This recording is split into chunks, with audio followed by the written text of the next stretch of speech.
All right, we're live.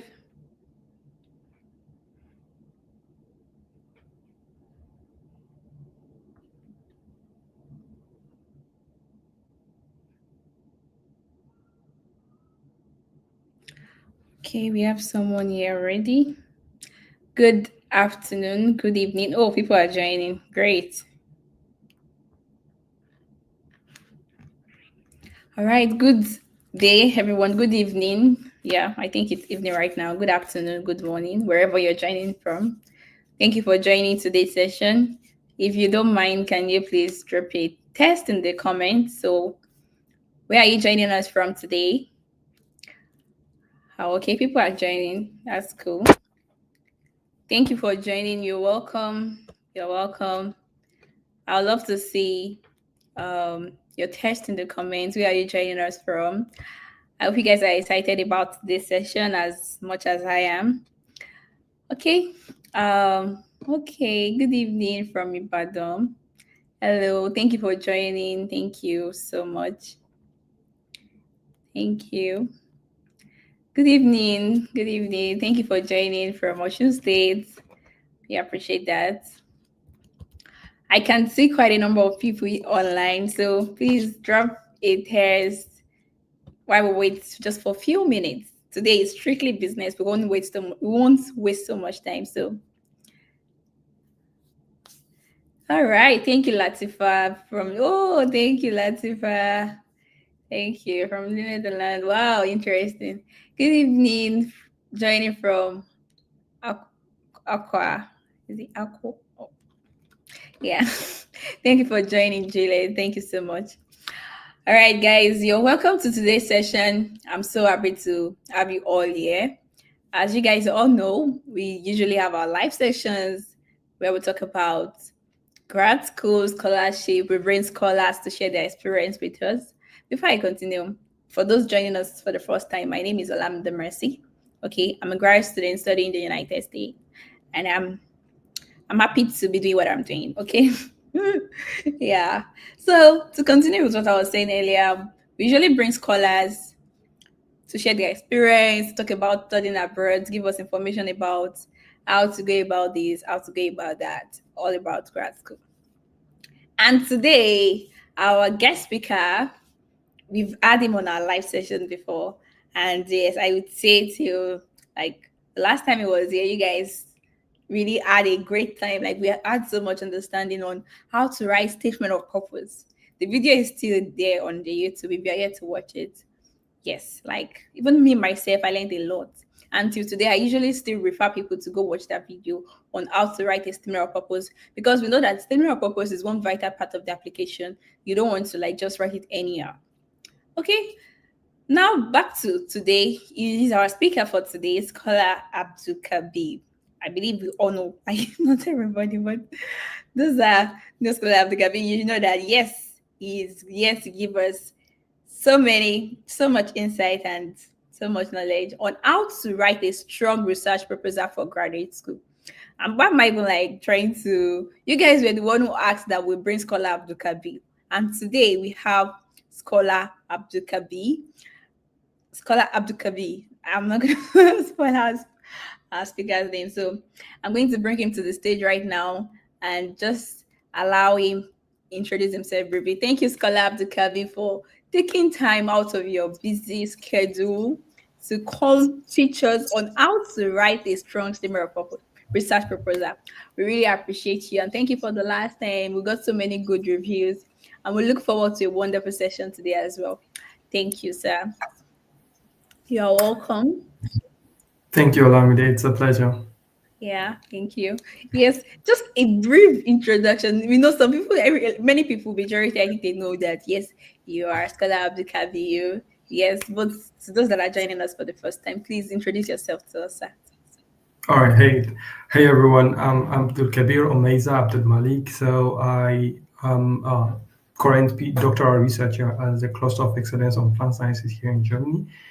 And before now, I actually had my bachelor's degree in Nigeria at the University of Ilorin, where I studied plant biology.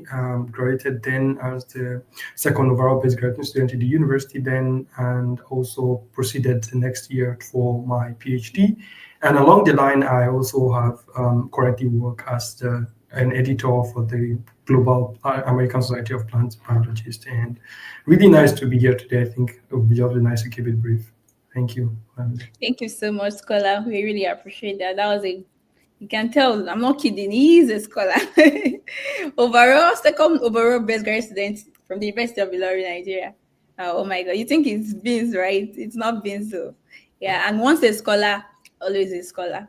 So yes, boss, over to you. We are ready to learn from you. Let me put that on stage. Can I go ahead and put the slides? Yes, please allow me.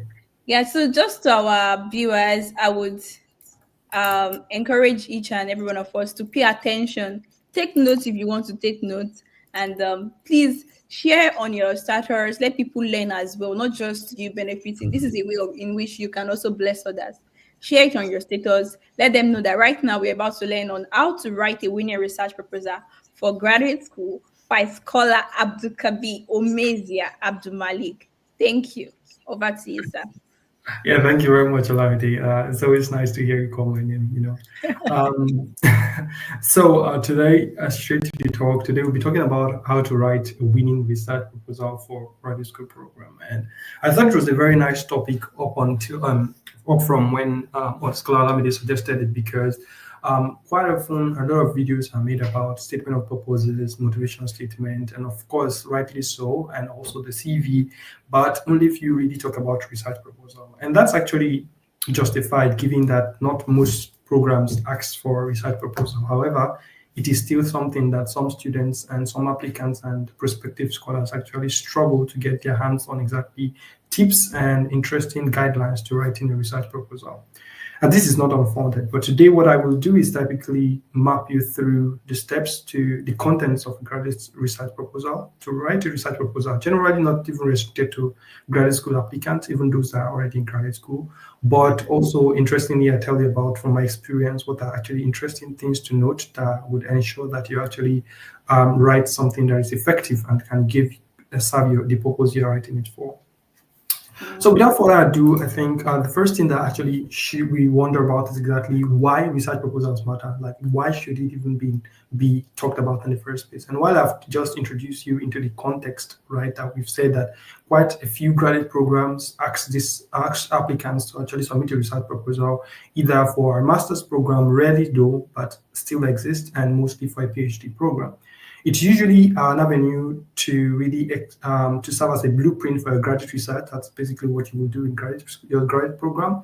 And also it's kind of like a first test of your research identity. So you send a lot of cold emails to your professor saying, hey, I want to do this kind of research. Now it's kind of like research proposal kind of like asks you to explore that idea, what you actually think makes sense in that idea, and exactly what would you want to do if you're given all the resources that you need. So it actually shows more like how you think in the kind of researcher context, and also more importantly, it shows whether you're able to think up an idea that is original, feasible, and whether you can communicate clearly. I think this is the aspect of communication is something a lot of people don't really think about when they think about research proposals, because they think it's just about the research idea. But the process of you writing that research proposal and you being able to pass across the message effectively require that you have some level of really nice and effective communication skills. And this is something that's also inherently evaluated when you write a research proposal, when you submit it for evaluation. So basically, what reviewers actually look out for, one is the originality. So are you writing a research proposal that is new, or are you writing about a research that is new, or are you recycling basically the ideas that have been existing in the field? So you all have different fields. You come from social sciences, from some natural sciences, and some from physical sciences, etc., etc. So, but like, whatever field you identify with, wherever place your research interest lie, you should be able to really curate original thoughts regarding exciting ideas that are in that field. And this is one thing that reviewers often look at. They also look at the feasibility. And this is actually a kind of tricky aspect, because you are thinking about grand ideas. Some people say, oh, we want to build the next atomic bomb or whatever. You want to build the next big thing in chemistry, or want to make the next big breakthrough in gene editing. But like, what is the feasibility, given the resources that you have and given the time that you have. It's very, very important that you also think about, because this is how reviewers think when they evaluate your document. So another thing is the significance, right? So they also think about what's the importance of the research you're proposing, and also the methodology, and importantly, the clarity. And this clarity has to do with the aspect of communication that I earlier mentioned about, like, you have to be very strategic and very effective with your communication style. So overall, I like to firstly map out, when I talk, I like to firstly map out things from the perspective of the people who are actually looking to your document, because I have this notion and this belief where I think that if you are doing something and you're going to be evaluated based on it, it makes it easier for you to do it if you think on the perspective of the people who are going to be evaluating you. You think, what are these people going to look for? So I can actually really keep that in mind when I'm actually writing whatever I'm writing for them. So simply, the core components really of a strong research proposal, right? So it varies a lot, right? But I just tried here to kind of give you an overview of what are the essential components here. Some graduate programs may require less, some require more, but it's upon you to do your due diligence of looking at what the requirement of a specific graduate program that you're applying for. But generally, one thing things that are common to most of them is that they have a title, they have an abstract, an introduction, a review, literature review aspect, research questions, objectives, what are the methodology, what are the expected outcomes and significance, work plan/timeline, and the references for sure. So while I kind of give you an overall blueprint here, what I do next in the next few slides is tell you about most of these things and what you should think about when you're kind of like preparing for writing most of these components. So the first is actually title and abstract, and it's interesting that most candidates that will try to apply for PhD programs, for example, maybe in the US, in Europe, or in Asia, most of them kind of like usually some of them have a bachelor background, right? So maybe they are not even familiar with actually writing a research proposal. Even some that have a master's background are not familiar with writing a research proposal. But one thing they are familiar with is actually writing probably a thesis or a manuscript. And the idea of title and abstract is something that would not be new in that context. You're like, yeah, I already know about title and abstract. But when you're writing a research proposal, you have to know that you're writing like a future, you're building an idea, a proposal for the future. So you have to write in future tense for sure, but your abstract reflects something different, right? The commonality of a research proposal and a thesis writing is that one of the commonalities in this context is that the title and abstract, of course, reflect the content that you're presenting. So, for example, the title reflects what you're writing the proposal about, and the abstract reflects the summary of your work. I will always say, just as I would say for writing manuscript and thesis, I'll say you always write your summary, your abstract after you're done with the whole proposal thing, so that because it's effectively a summary of what you've written down, right? So it makes sense that you already have everything written down before you actually write your abstract. So it's kind of one of the last things you want to do. But one thing you keep in mind is that at the start as well, the title you can have a working title, but you should be very flexible, because your title, one very strategic thing that you ought to always think about is for your title to actually reflect what you are going to do. It should serve as a one-line appetizer of exactly what you're actually presenting, right? So while you have a working title that allows you to stay grounded in terms of the idea that you're pursuing, you should always be flexible, that at the end of the day, when I look through all my research proposal again, I can still modify my title to ensure that it actually captures the essence of what I am doing. But importantly, you should note that it should be clear, they should be specific and very informative, right? So very specific. And this specificity is something I will be talking a lot more in the next few slides. But for the abstract, it's usually 150 to 250 words, depending on your preference and depending on if there are certain guidelines you want to follow. But here you talk about more the problem, the significance of the problem, what are the research questions, or what is the research question you're pursuing, what is the methodological overview, and what is the expected contribution. So while in a normal research thesis abstract, you probably talk about exactly, hey, there's this problem, hey, we adopted this methodology, hey, this is what we found, hey, this is the conclusion. Here, there's nothing you found yet, right? So basically, it's more like, here, this is the problem, here, this is the methodology we are proposing, here, this is the result we will get, we anticipate that we'll get, and here, this is a significant contribution. So it has to kind of reflect the fact that you're writing a proposal different from a work that is being done. A work you are going to do is what you're writing about, right? So But after the title and abstract, one another, the next thing you ought to also think about is typically the introduction and the background. And this is kind of something that lays the basis for which your whole project is going to fall, right? So it's something that kind of I at this point I usually advise people to use the kind of funnel approach. So where you kind of go from a broader level down to a specific level. So it allows the reviewers to actually follow the story from a broader context down to exactly how this broader context narrows down into the specific question you are going to answer. And it's kind of a very nice way to write, right? But it's important for you to know that actually serves some purpose. And one of the purposes is kind of set the context. So why is the topic important? So we kind of discuss this in a broader context of the field exactly. Why should we even think about this topic at all? And then you also kind of and link that, like in the kind of funnel context I mentioned earlier, you kind of link that to the gap, right? What's the missing current knowledge? And what exactly then lastly is your research question? What are you going to be exactly going to address? So this is kind of like what how you kind of like narrow it down from the broader context down to the specific context here. And then once you've done this, setting the stage, the next thing, for example, is for literature review and methodology, etc. But here, what I try to do is I try to show an example of what is a good kind of idea that one would get from your introduction, and what's a bad idea. So kind of in a blue and a red, right? So in the blue, you see that there is a statement about like despite increasing use of AI tools in education, little is known about how generative models influence students' critical thinking skills in writing courses. So this kind of like a kind of very specific kind of thing that kind of points to a question. So it said, despite the use of AI, so despite this, little is known about this area, and there was specificity in that context of where little is known.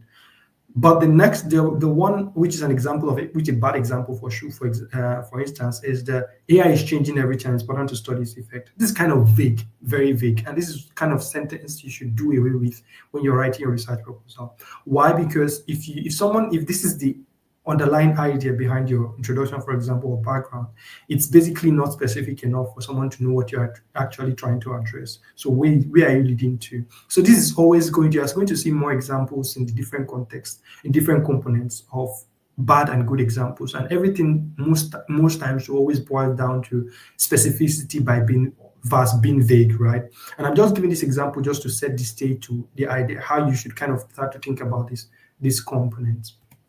And then the research question comes next, because I just give you an instance where you kind of like you go from the funnel approach, you go from the broader context down to the specific questions that you should ask.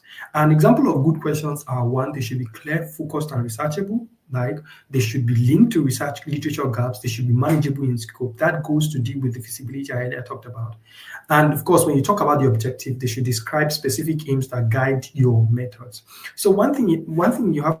of like Guess it's the network. You guys, please be patient. Okay, I will just continue while we are waiting for our speaker.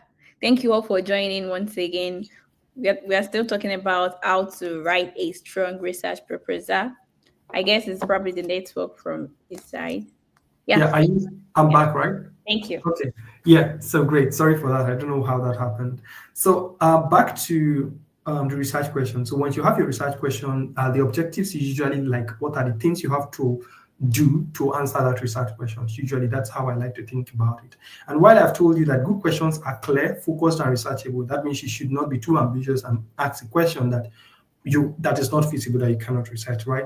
They should be linked to literature gaps. So while you kind of go from the broad context down to the specific context, that gap you've identified should be something that kind of where your question is directed to address. So you've identified that there's a limitation somewhere. So your question is trying to address that limitation. And they should manageable in scope. So if you're kind of writing a research proposal for a master's, is different from a PhD, and it's also different from a postdoc. So the kind of resources you have at your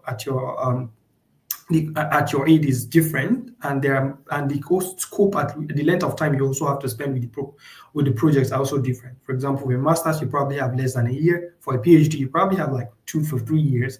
And based on this timeline, you kind of have things and how much you can manage for them.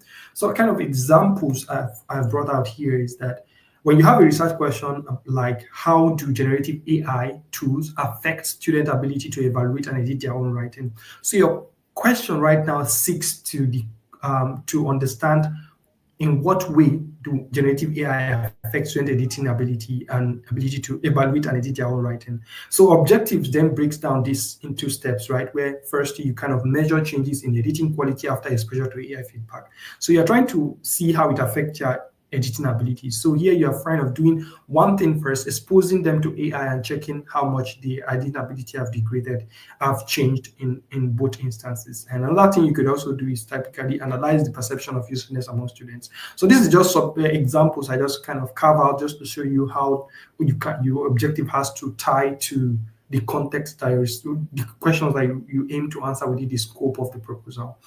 So, and this is a bad example, right? Like I said again, it's one thing about specificity and being vague. And this is like, what is the impact of technology on students, for example? If you ask what is the impact of technology on students, this is not quite specific enough for a research proposal. Why? Because there is different angles this could take. It could be about what is the impact of technology. Technology could involve generative AI. It could also involve something else.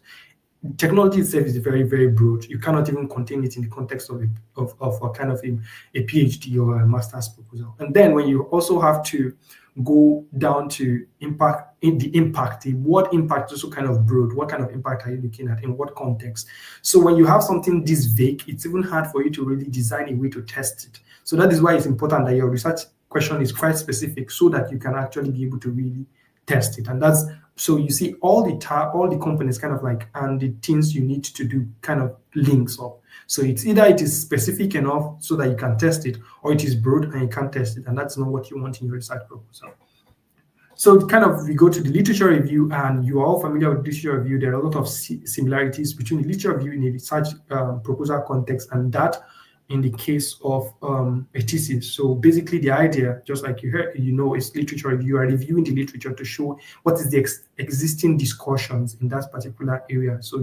And here the idea of review, what the reviewers actually want to know is what is your understanding of the field, right? They want to see if you're able to understand the different discussions that are already there. They want to see how your research that you're going to do actually fits into the discussions and the engagement already in that area.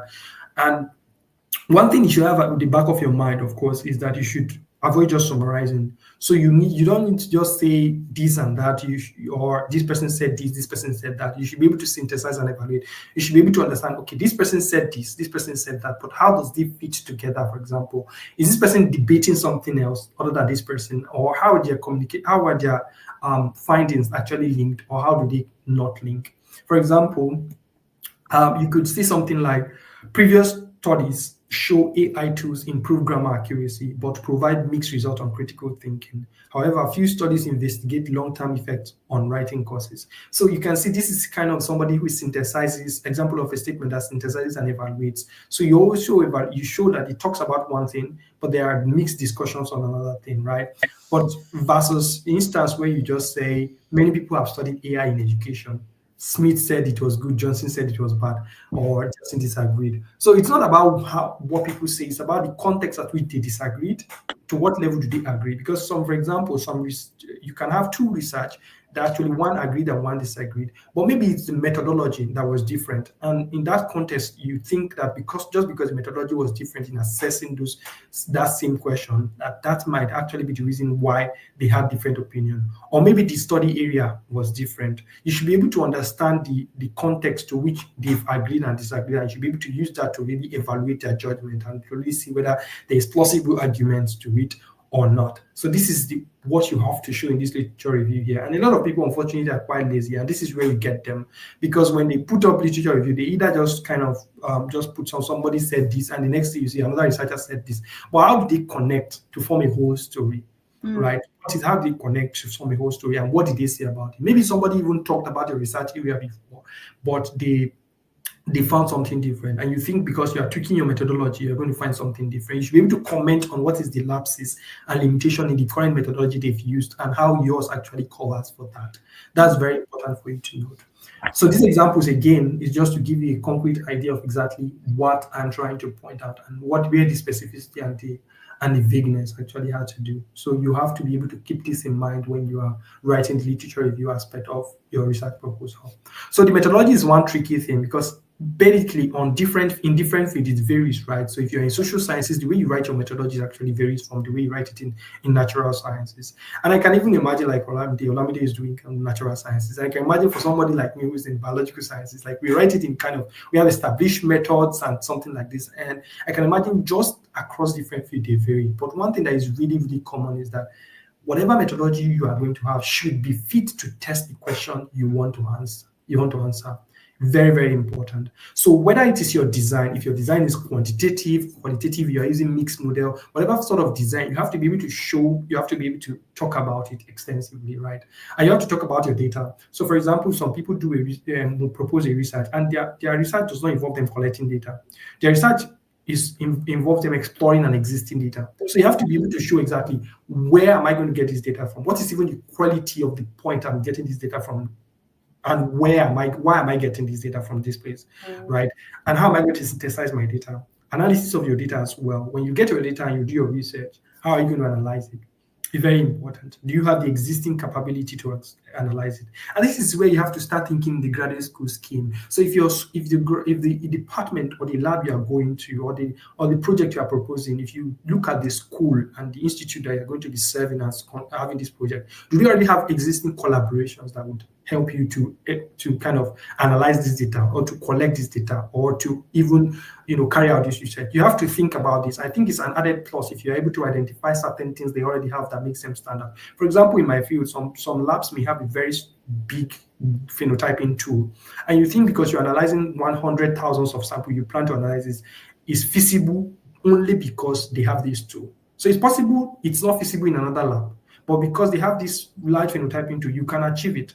So for my project, for example, I analyzed more than 5,000 plants, but that's only possible because I had a phenotyping tool in our institute. So this is something you have to think about, and when you're proposing a project, it's another plus if you can think about it in a whole form. You can think about it in the context of the lab you're going, context of the institute you're going, and if your professor has existing collaborations that you think would work, you can also state that the expertise is available in this also lab.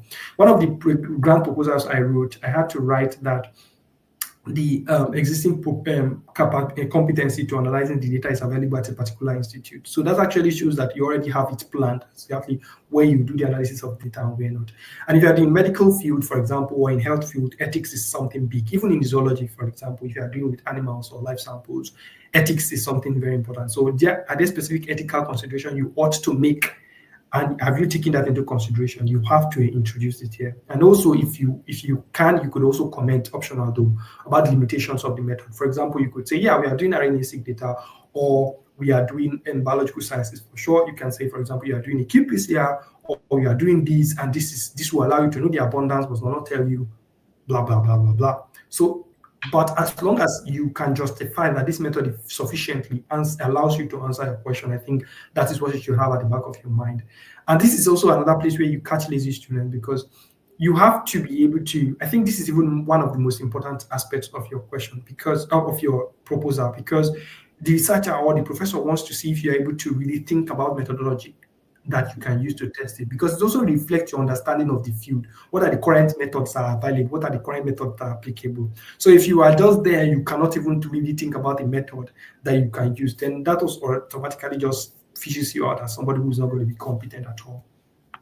And then importantly is the timeline. Another thing, this timeline mostly has to do with the feasibility of the project. So you do timeline, and then the timeline has to be, for example, if you're doing a master's program, if your research is going to be the 6 months, you have to map a timeline for that 6 months. Okay, how do I expect to achieve this research within 6 months, right? What are the phases of the project? So you can also include milestones like data collection, analysis, writing. Some institute, you can take some months, maybe a full month to just write up your thesis. So if you want to do your writing of your thesis at the last month, you can block it and say writing of thesis 1 month. But one thing you should not do is be too generic and say, yeah, we'll finish it within 1 year. setting time plan it, and you have to know one thing, right? Your research may not necessarily follow the timeline. In fact, you may not end up doing the research that you proposed, right? But the one important thing to keep in mind is that it allows them to evaluate how you think, your organizational skills, your critical thinking skills, how you're able to take a topic within the field, analyze it critically, think of ways to answer the question, and effectively ways to disseminate the results, or even analyze the result, or make a claim, or make your stand in the field. So these are very, very important. So you can use, for example, a Gantt chart, like I just showed in the right side of the screen, to kind of show the timeline. You can say, for example, oh yeah, June this to this, blah, blah, this is what I do. And this effectively shows that you have it planned. And you don't just say January to, for example, you have 6 months, January to July, for example, and you say January to March, I'm going to do all the research in the lab. It has to be feasible. So this is I will talk more on how you can guarantee the feasibility of your research, because of course there is so much limits you're going to have, because you are just probably coming from a bachelor's, or you're coming from an underdeveloped country to a developing country. So the realities are kind of different, and it might kind of influence how you think about the project and the timeline. So I kind of, at the end of the day, also give you tips on how to manage this aspect of things. So of course you have to build time. If you are doing ethics, it's going to be very interesting, because you have to also talk a bit about the time you're going to give for the ethics approval. When are you going to get it? Because sometimes it takes time to get those ethical approval or something like this. In our field, it's typically, maybe if you want to move from S1, working an S1 lab to an S2 lab or something like this, it requires a lot of organizational back and forth and a lot of documentation. So you have to also consider that time. You not just go to the lab and start working with whatever you want to do. So then one important component you also have to think about is expected outcomes. Of course, we want to see that when you effectively go from the research question, you do your methodology, you have your results, like what do we expect to have? And it's kind of a simple thing, right? Because I think so, because like you have a question, you have a method. And one thing you have to think about is, if I have a question, like the end result should be that I've answered the question for sure. So if the end result is that I've been able to answer the question, what is now the significance of the answer I will have? This is what this section actually asks for. And of course, like I said, all these things are hypothetical, in the sense that you are pitching it as a pitch. But it changes, because sometimes you start with a question, and then somehow you go into another question, for sure. But you don't factor this in when you're writing a research proposal. You factor in an ideal world scenario where everybody likes you and all your experiment, right, likes you. And no experiment is going to fail, and every experiment is going to pass out, right? But in a real world scenario, it doesn't happen this way. But you don't factor this in, because you write it through a realistic scenario. And they also understand it as reviewers. So on the aspect of expected outcomes here, what they actually want to see is what the new knowledge will contribute, how the new knowledge will help to improve the field. What do you expect to make a publication out of it? For sure, if it is, it's also an expected outcome that you publish it and you make it open access, or you will not make it open access, or basically, how does it totally influence the field and engage in discussion in the field, right? Maybe there was a mixed result before, and you think your methodology and your research question will help set it right, and you'll be able to really advance the field in a particular manner. So an example of a good way and a bad way to kind of state the expected outcome is, for example, in the first one, you see this study will provide empirical evidence on how AI feedback tools influence students' self-editing skills, informing best practices for integrating AI into writing instruction. So here there's a clearly specific defined outcome, and that is basically informing best practices for integrating AI into our writing instruction, because you've been able to have evidence on how AI feedback influence student self-editing skills. So basically, this is specifically what you answered, and you also showed how it adds to the field, how it improves the field. But then when you go to the bad example, it's typically that this study will revolutionize the education and change how everyone learns. And as odd as this may seem, I've seen it even a lot of times in people's writing statements. And I take this part actually from somebody's statement of purpose, right? Because you don't understand how much it is important, how important it is for you to really be very specific when you answer these kind of things, to show, because specificity shows you understand what you're saying, right? When you just say it revolutionizes education, you are so ambitious, but revolutionizing education, come on, that's too ambitious, that's too vague, that's too unspecific. So While this may be a sentence in your proposal, what your proposal should not lack is a specific statement critically showing what your project will do in the field and how it will contribute to the existing conversation in the field. Very, very important. So try as much as possible as you write your research statement, research proposals, that you avoid very vague statement and you very try to be specific, and the expected outcome actually tied to what you actually plan to do. So interesting tips that I kind of try to wrap up with is kind of like, one, you should follow the program's guideline. It's the very first letter in the book. Whatever you have to do, whether it's statement of purpose, whether it's research statement, whether it's graduate school recommendation letter, whatever it is, if there is a guideline to it, even if the guideline in the university portal is asking you to write a research proposal like a statement purpose, please follow it. They have specific reasons why they ought you to do that. And that is usually one of the filtering things. If you don't do it the way they ask you to do it, you're automatically out of the pool. So keep it clear, structured, and concise. Just like every other statement you write for graduate school, it's important that you keep it clear, structured, and concise. For me, I'm always an advocate of structure, because one thing structure does to your work, it allows you to communicate efficiently and effectively. So it allows your communication to flow, it allows somebody to understand you, and it allows them to really get to the point you're trying to put out. Avoid jargon and vague statements, just like the typical opposite of clarity. So if you are seeking clarity, you have to always avoid jargon and vague statements. So people, when you find yourself struggling to communicate a single idea in more than one paragraph, just understand that there is something wrong with that. So you always try to seek. Of course, you might not get clarity at the first instance, but the end product is what we are talking about right now, and it should always be clear enough for the reviewers to really understand. This is now the advice I give to you for you to go to achieve feasibility of the project. Proofread it multiple times and seek and ask peers or mentors for feedback. Now, how do you do this? My strategy is this. So there are two things you should do. Give your research proposal to somebody in the field, and give your proposal to somebody who's not in the field. Now, somebody who's in the field would allow you to evaluate, would help you to evaluate the technical aspect of the project, right? Can you actually use this methodology to answer this question? Is this methodology actually okay? Is this methodology justified for the question you want to answer?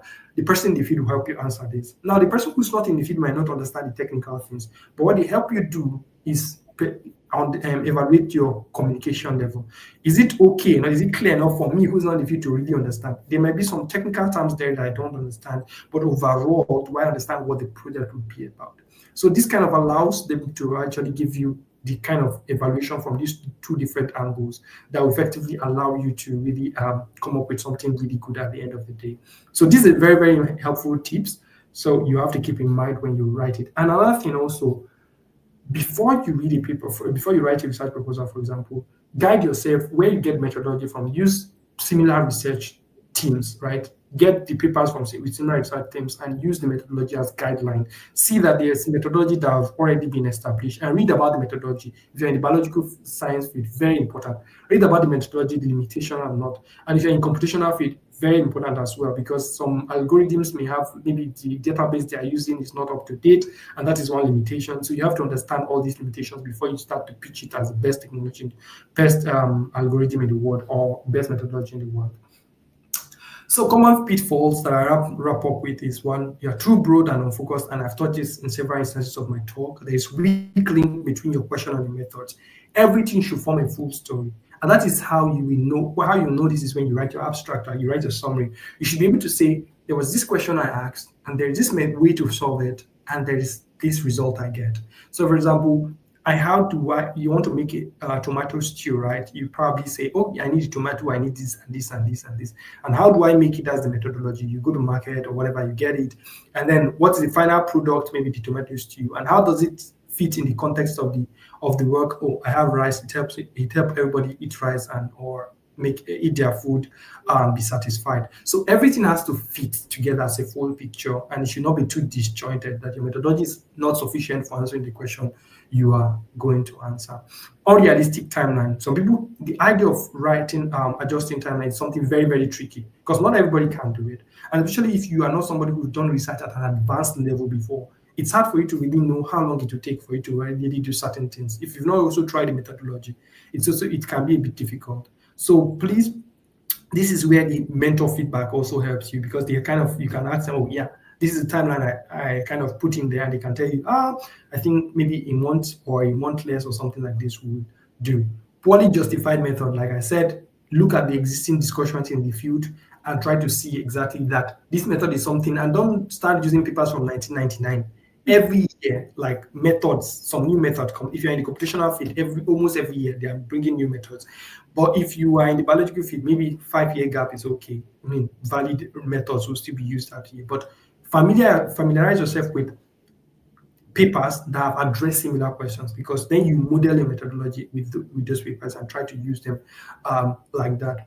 So ignoring ethical or feasibility issues, already talked a bit about this. So of course, if you are in the health sciences field, please, of course, ethics is something. And one interesting thing you can actually do is if you get papers that are in similar research fields, you can automatically already look at them and see what they did. Did they do some medical things? You can incorporate that. How did they approach it? Especially if it's from that lab, you can see how are they currently addressing that problem and kind of mirror it. So summarily, what you kind of mirror your research proposal on, you kind of leverage insights from what is the publication from the lab you are targeting or the institute you are targeting, what are the publications, what are the methods they've actually even used in that space. And also you leverage insight from mentors for sure, and also general journal papers in that specific area and field that you want to address. So thank you very much really for listening. I try to really be as quick and as really direct as I can, but of course take your questions if you have them. Thank you. Thank you so much. Thank you. That was like really clear, on point. I already knew you're gonna do justice to this topic, and I personally, I am a beneficiary of this research proposal routine, because I feel it's not only prospective grad student that writes research proposal.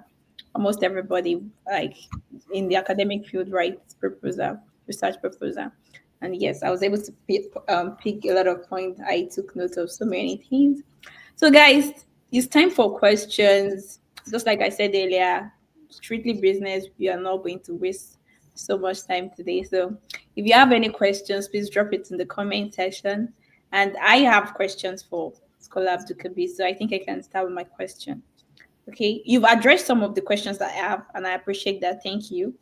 Okay, so concerning um the timeline, I know for like graduate programs versus prospective grad programs, like you can include that timelines, but just asking, I'm just curious to know for your own personal, like let's say schoolwork or research proposal, when you're trying to write a research proposal, is it a must to include the timeline?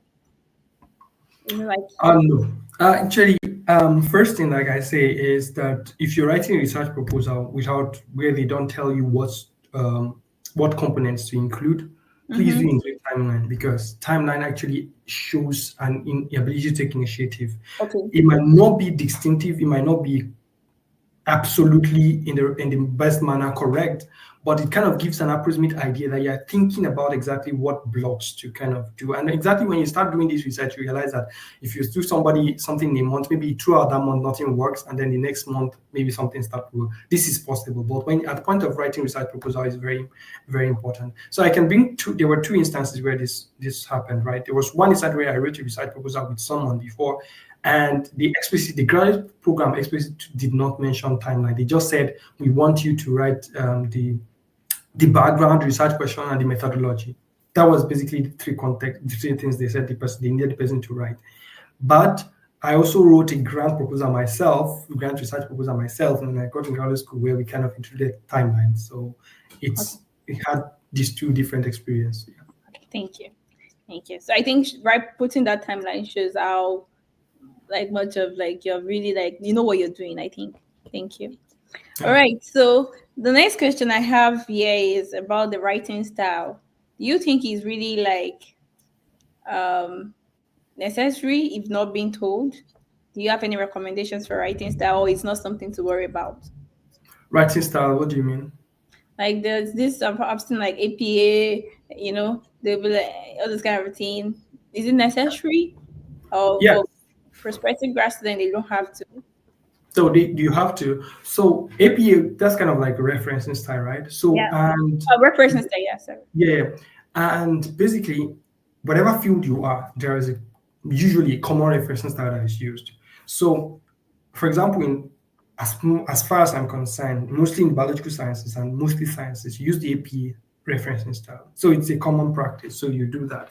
In fact, when we write for journals, approximately you use the style until the journal specifies otherwise, and then you kind of change it to whatever style you want to write. So the idea is you need to have a reference style you're using, and the best way to go about it is to use the one that is used in the field. And if you've done some level of research or bachelor's, whatever, master's, you've already understood whatever reference style that is used. I think it's more varied in the social sciences than in actually the sciences. But whatever it is, familiarize yourself with whatever the referencing style is and use it. Another thing, typically, I think it's very important you use a referencing software when you are doing when you're writing your research proposals or whatever research paper you're writing.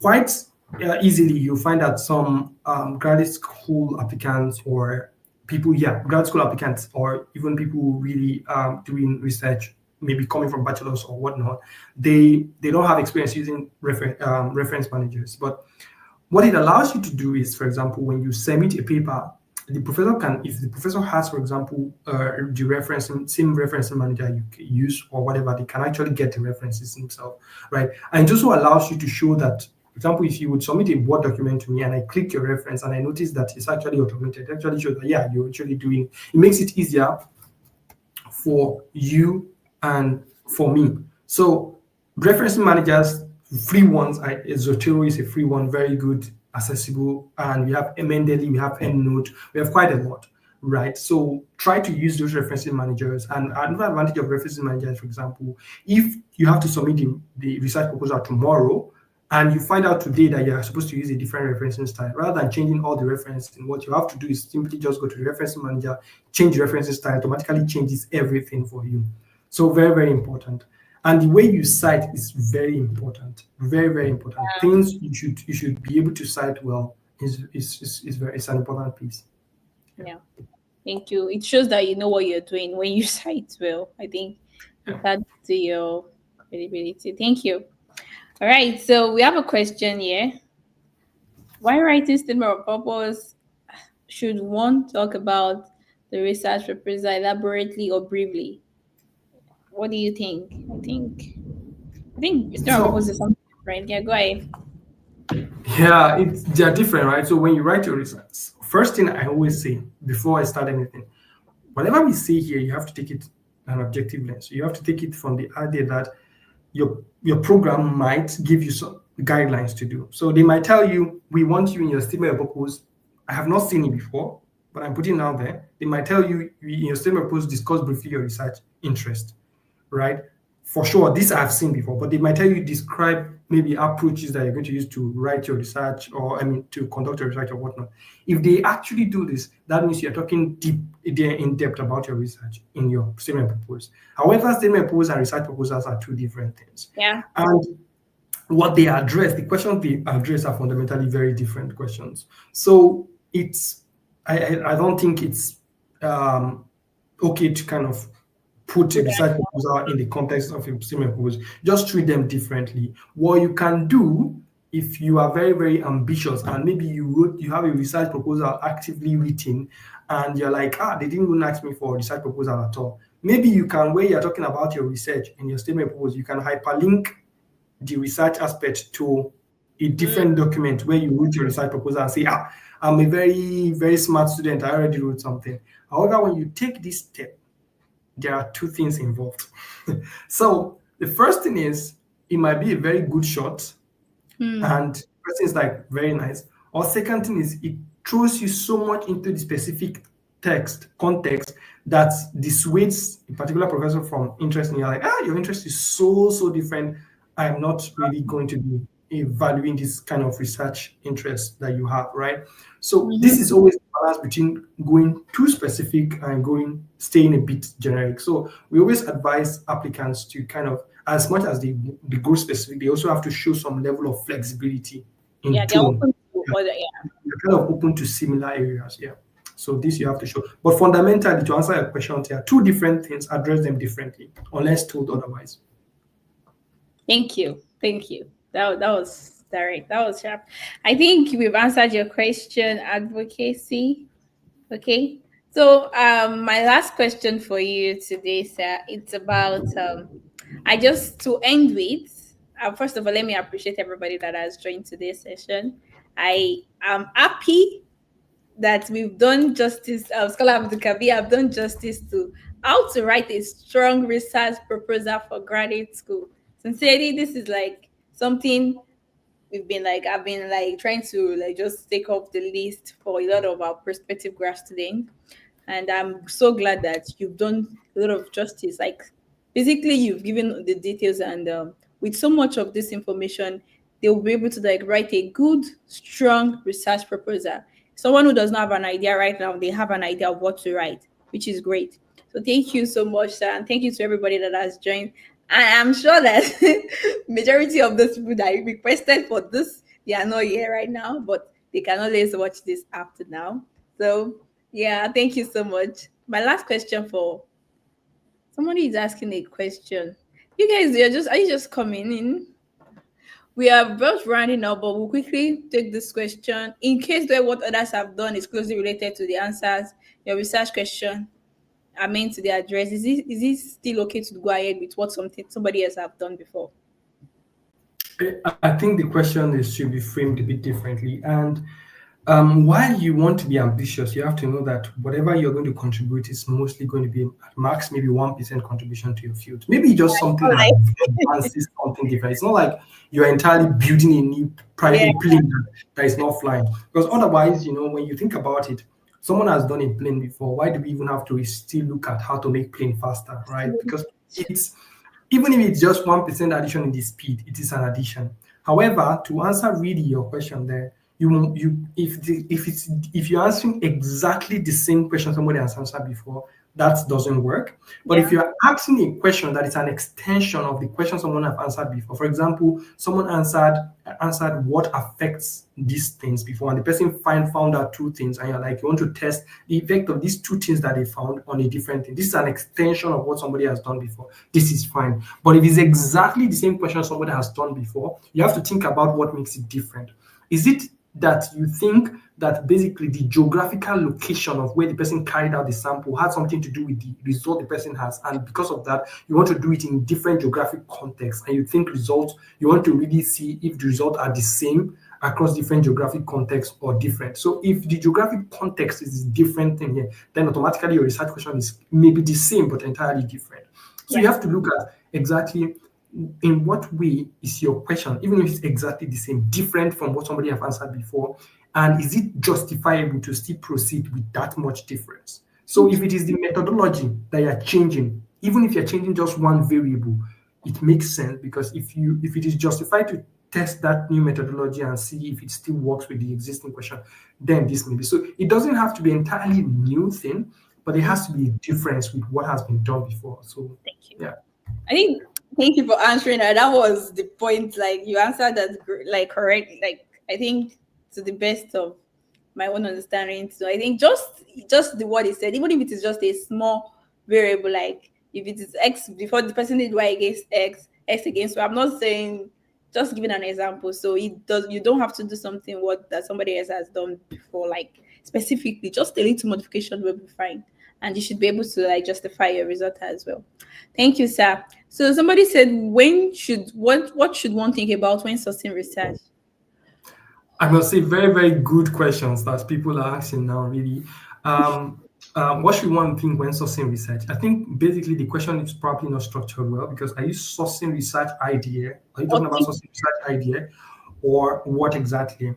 But if I would answer it the way I think about what I think you're answering about, what should one think about when you're sourcing either research, are you sourcing research papers? If you're sourcing research ideas, what I will say is that just based on the interest you have, probably briefly. go and synthesize what are the current discussions in around that interest and what is the next big things in that interest. So I will Mm, tell you something very interesting. Like for me, when I was applying for graduate school and I was like, I had a very strong interest in a particular area, what I did was I was lucky I found a paper that actually addressed top 10 questions in that area. So I was like, very nice. So I reviewed that paper and I kind of start to see, oh, wow, I think this question and this question are interesting for me. So they formed the basis of the question I was interested in going to address, right? So you can do this. You can look up review papers and see exactly in this particular field, review papers are quite handy in this context. You see, review papers, for example, tells you what is the current discussion in this particular field and what are the next steps. And you kind of see, oh yeah, I like this angle, and I'm going to try to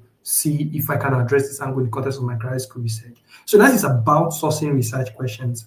Then if you have research ideas, but if you're sourcing research papers, there are absolutely a lot of things you can do. So can use to get to source research, to even get an understanding of research papers and how, if you are doing a literature review, to help with your literature review, there are a lot of AI tools that are helpful. For example, you can use Research Lab Rabbit, you can use Litmap, you can use Litmap, Research Rabbit, Elicit. There are a lot of like really nice website where you can kind of put a paper you think is very relevant to your field, and what it does is gives you all the is a kind of a tree of papers that have cited, and by reading these papers you can get a very nice idea about exactly how the discussion have come. In fact, you can actually even arrange those papers in kind of a timeline manner where you can see where the discussion started from, how it has grown over the years, and you kind of review this. But then you have to read a lot and also source papers. Here, PubMed is also a very popular place where you can actually just search a paper and get them. But I just addressed it in context of where you source your research idea and how basically you source your research paper. Of course, there are multiple ways to do this. I just give you whatever came to the top of my head at this time. Thank you, sir. Thank you. So somebody asks, please, do we have to send research proposal if we are not told to do so at all? Well, so this actually addresses context of taking initiative, when you should take initiative or not. And I'm Please, always sir, can you someone. answer it with this one, sir? I think it goes along. Like, can we send our research proposal alongside the code email? I think it always goes to initiative, where you should take initiative or not. For the second question, I think if you can write a research proposal, even if it's not detailed, because one thing about taking initiative is that you don't have to then worry about maybe writing timeline, maybe about doing extensive literature review, for example. If I'm writing a code email and I decide to write a research proposal along with that code email, I might just write basically the question, a short review around the question I want to answer, what methodologies I think and what results I will get.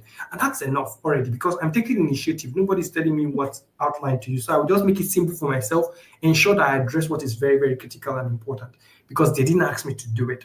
Yeah. So when you take initiative, you can do as much as you can.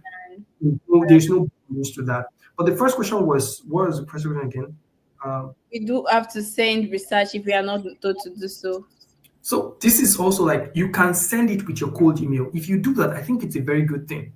Yeah, Especially because like, sorry to cut you, because aside statement, but you will not have space to upload the document, right? Or like is it trying to, because I feel like some this thing you only have space for statement of purpose, CV, and there might not be space for research proposal.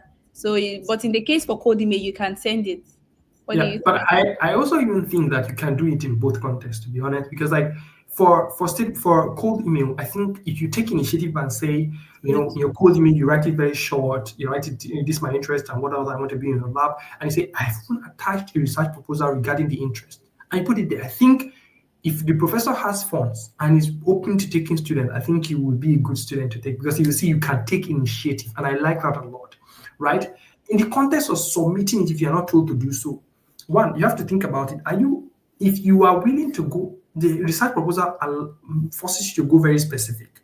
So if you are willing to go as specific as that, I think you can. You can just write the research proposal somewhere, write it, you don't have to worry about all the essential content. Just write the most important, relevant ones, and the most important and relevant ones, sorry. And then you can put it somewhere in a Google Doc, take a link, make it accessible to everybody. And in your statement of purpose, you can write open a bracket somewhere where you're talking about your research interest and see prepared research proposal there. Okay. And that is maybe that is the thing that makes your document, your statement of purpose stand out. Right? Yeah. Because you were different. You took initiative. You're already showing that I'm somebody who's able to think outside the box. I'm told to submit this and I'm taking this. And I will tell you several contexts where it has helped me. So personally, there was a school I was applying to then when I was applying to graduate school, and they didn't ask us for. They just asked us for, I think, they just asked us for, what else? They asked us for a motivation letter, and I think just motivation letter, and we answer a few questions. Then I went to other documents, right?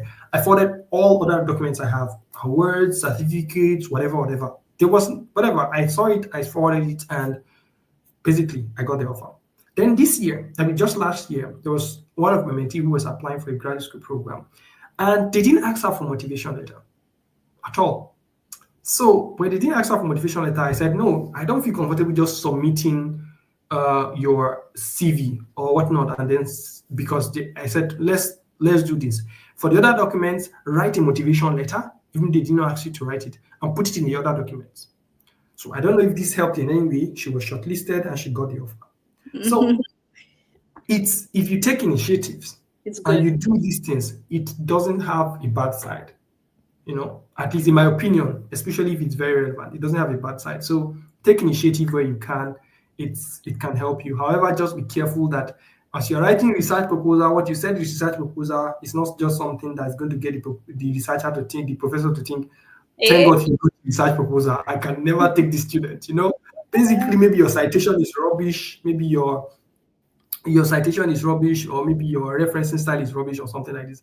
You should be very careful in that aspect. But otherwise, please make a shot Okay. for it. I think it's worth it. Thank you. And I think. if this is going to be the last, Oh, network. Sorry. Yeah, we have you back now. Yeah. yeah. So if this is going to be the last question, I just want to tell people there that basically when you write your research, one way to approach it would be write it very short idea of what you want to really answer. Like write it somewhere else. You don't have to write everything first. Write a short description of what you want to answer. So make sure that you understand it. So every time you're writing and you think you are losing track of what the idea you had, you can always go back to that short Yeah. script and say, okay, this is what I want to answer. So I stay close to the script, so everything flows well and looks better. Yeah. Thank you so much. Last question, sir. Yeah, sorry, this is just out of the scope. My supervisor published the project I work up in my undergraduate, but did not include my name. I want to go about the publication without being tagged as plagiarism. What do you have to say, sir? What you want to go contributed. Wait, I'm coming. Let me read the question. So, publish the project I worked on in my undergrad, but doesn't include my name as part of those I contributed to the topic. Please, as one who is seeking for research assistantship, what can I do? I go about the publication of the same topic. Hmm. You have to do Why? something else. I don't. So I don't really get the question, but let me think about it and what I think I I think understand. the person supervisor published the project she worked on in an undergraduate without including her name, and she wants to. She's thinking of probably publishing it on by herself without like. Yeah, I don't think that would be fine. Yeah, you have to I do that. really don't think that would be nice because so if it's already published and it's already out there, I don't think it's worth it for you to publish it again. I think you have to just yeah, unfortunately you have to just not maybe reference that and say I wrote the or I did the research because Is it if you okay for her to do conference paper? No, yeah, she like can still do conference with the published paper. I mean, she can go to conference and present that paper for sure. But if you are writing to a statement of purpose and you are saying that I worked on it and it culminated in a research project, please don't tag the research because if your name is not part of the authors, it's like you're stealing, you're just lying. So what you yeah, can just basically do, you just know that you will never cite that paper as your that's your work. work. That's just the implication of it. But publishing it again, I think no, because if you publish it again, even if both of them are repeatable, they will flag your own down because it's you that's doing it again. So yeah, Yeah. it's not worth it for you to do that.